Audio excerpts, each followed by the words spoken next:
Hello, welcome back to Wastuni the Historian. Today I will be doing a video about strange historical facts about Africa because I've just made a couple videos about strange historical facts, so I've decided to do a couple more which are all based on continents because, well, there are some weird facts about different continents and people groups. So I want to start this video off by talking about those two flags. So those two flags are flags of two African nations that I have some heritage from, and I'm really proud of it, as you can see from the flags I have hanging up.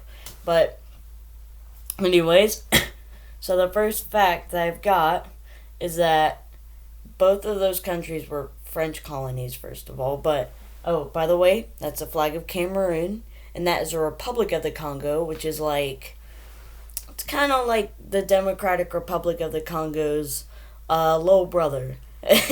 But anyways, let's start off by talking about a little bit about those countries. So, a weird fact about Cameroon is before World War One, Cameroon was a German colony. It was a part of the German Empire, and the Germans had a lot of influence there.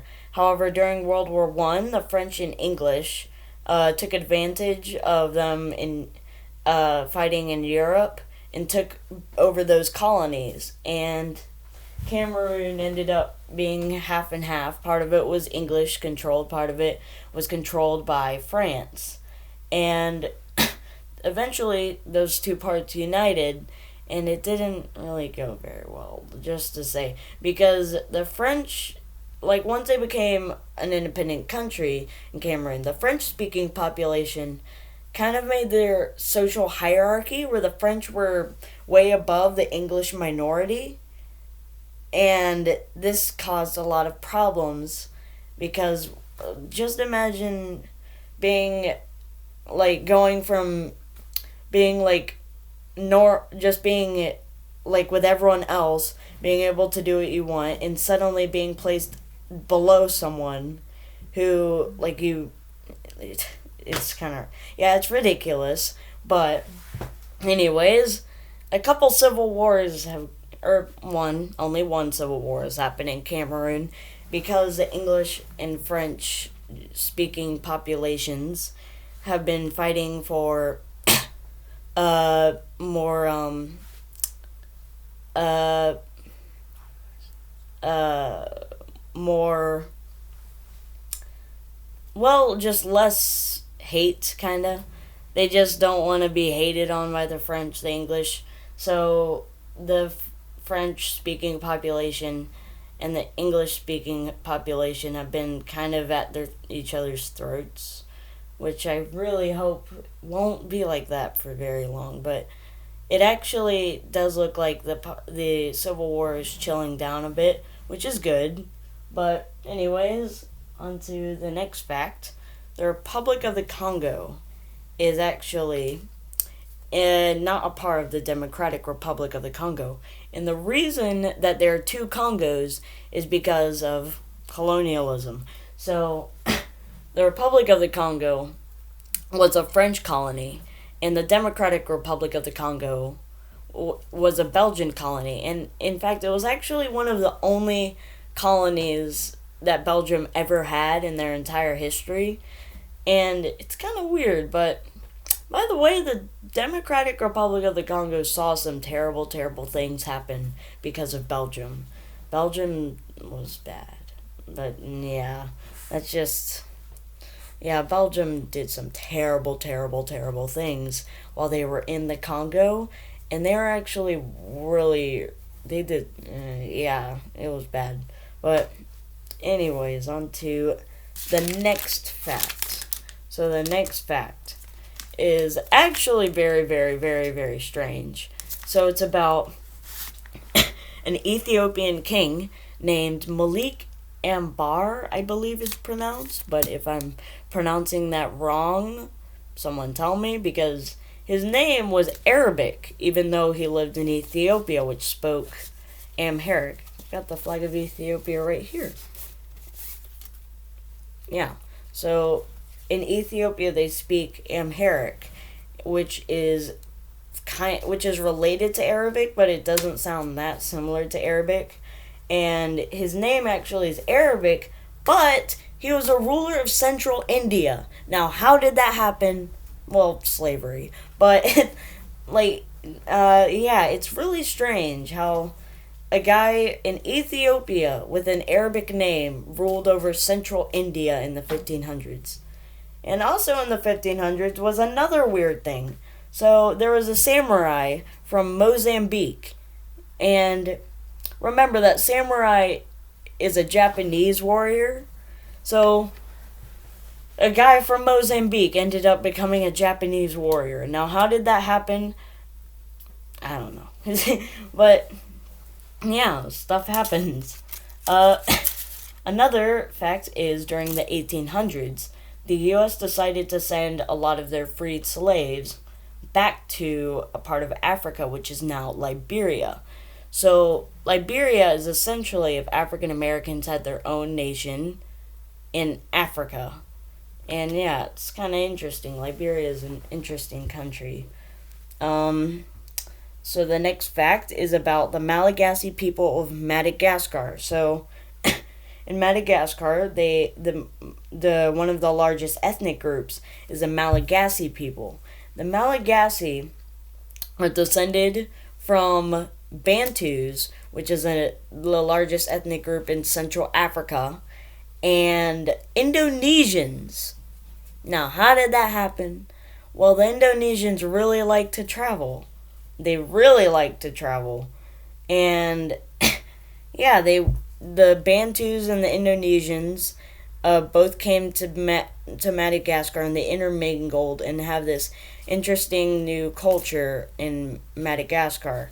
So the Malagasy language is difficult. I'll tell you that much. It's a mix of Bantu languages plus Indonesian. And Indonesian has some long words, so yeah.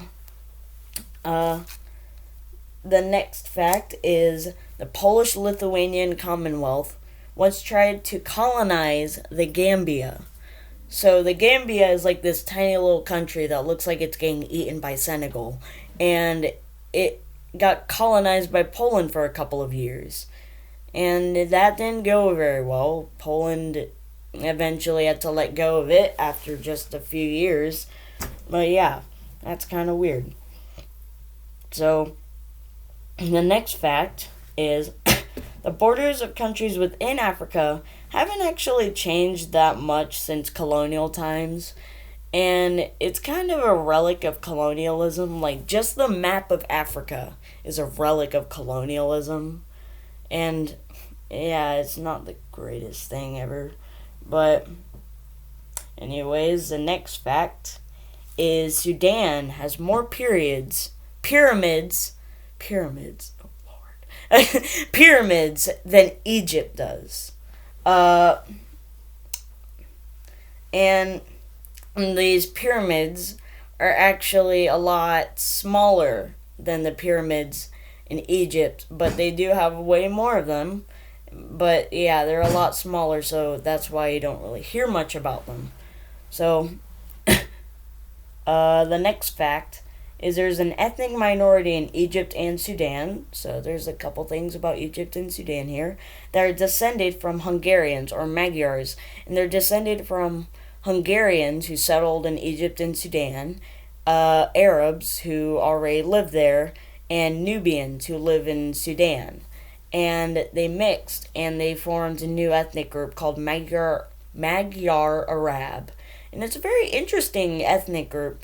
They speak Arabic, however, their dialect of Arabic has a lot of loan words that come from Hungarian, or Magyar Nev, I think. Magyar Nev, which is Hungarian language in Hungarian.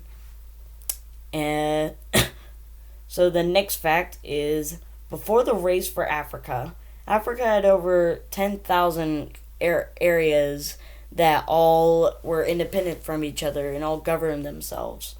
But then Europe came and changed that number a lot. But anyways, The next fact is South Africa actually used to have a nuclear weapons program, but they dismantled it for some reasons that I don't really want to talk about. Zambia had a space program in the 60s. However, it wasn't that successful, and it only lasted for a little bit. So, anyways, one of the next facts is one of the oldest universities in the world is in Northwest Africa, specifically Mali. And it was built during the times of the Mali Empire, which, by the way, isn't really that similar to modern day Mali. They don't really have much of an association. But, yeah, the Mali Empire founded one of the oldest universities in the world. So, that's interesting. But the next fact is Mussolini actually had plans to invade most of North and East Africa. However, they didn't go very well. And I'm kind of glad that they didn't, because similar to Hitler, he thought that, he believed that ethnic cleansing was required to have those countries that he was taking over. And thank God that he didn't actually take most of them over. He did partially take over Ethiopia. I still have the flag here. But they were just really resilient and were like, you can't do that. And they did fight against Mussolini's rule there, and they never completely colonized Ethiopia, and it's hard to really see any Italian culture there.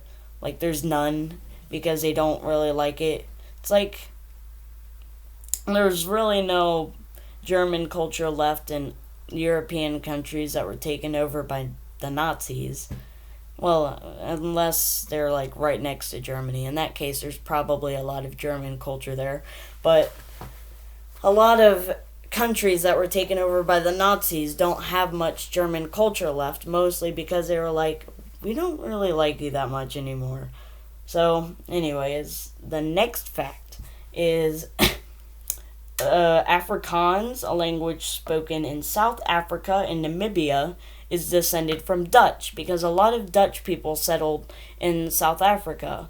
And then after World War I, South Africa took over Namibia, and because Afrikaans was the most spoken language in South Africa, Afrikaans became one of the most spoken languages in Namibia. However, German was still used because it was a German colony, and there's a lot of German culture there today.